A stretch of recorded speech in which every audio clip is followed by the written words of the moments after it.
ఇంకా సైన్స్కి అందని విషయాలు చాలా ఉన్నాయండి.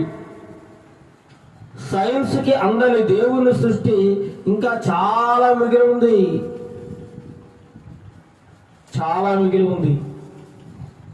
మానవుడు నేను చాలా గొప్పవాడిని, నేను కొత్త కొత్త విషయాలను కనిపెట్టగలుగుతున్నాను, కొత్త కొత్త టెక్నాలజీని నేను తీసుకురాగలుగుతున్నాను, అన్ని విషయాల్లో మానవుడే చాలా గొప్పవాడు అని అనుకుంటా ఉన్నారు చాలామంది.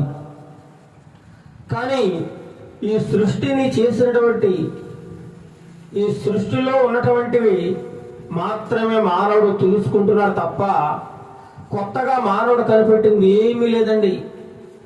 మానవుడు ఏమీ కొత్తగా ఏది కనిపెట్టలేదు. దేవుడు ముందుగా ఎప్పుడో ఈ సృష్టిలో సమస్తాన్ని చేసి రెడీగా